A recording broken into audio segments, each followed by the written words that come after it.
అందరికీ దసరా పండుగ శుభాకాంక్షలు. ఈ దసరా పండుగ అందరికీ ఆరోగ్యాన్ని, ఐశ్వర్యాన్ని ఇవ్వాలని కోరుకుంటూ, అయితే దసరా పండుగ ఎందుకు జరుపుకుంటాము అందరికి తెలిసిన విషయమే. అయితే కొన్ని విషయాలు షేర్ చేసుకుందామని. ఎందుకు దసరా జరుపుకుంటాం? చెడు మీద మంచి గెలిచినందుకు. దుర్గమ్మ తల్లి మహిషాసురుడు అనే రాక్షసుని వధించినందుకు గాను జరుపుకుంటాము.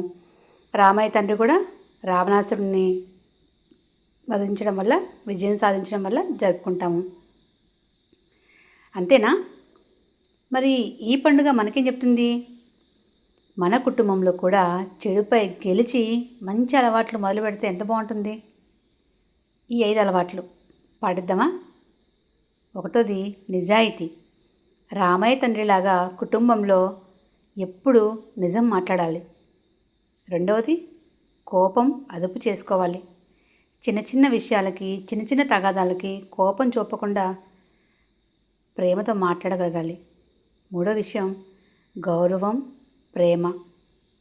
భార్యాభర్తల మధ్య కానివ్వండి, పిల్లల మధ్య కానివ్వండి, పెద్దల మధ్య కానివ్వండి, అందరినీ సీతమ్మ తల్లిలాగా గౌరవించాలి.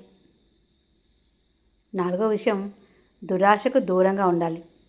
మన కుటుంబం సంతోషంగా ఉండడానికి అవసరమైనంతలోనే తృప్తి పడాలి. దురాశ దుఃఖానికి చేటు, తెలిసిన విషయమే కదా. ఐదో విషయం ప్రతిరోజు కుటుంబంలో ఒక మంచి పని చేయాలి.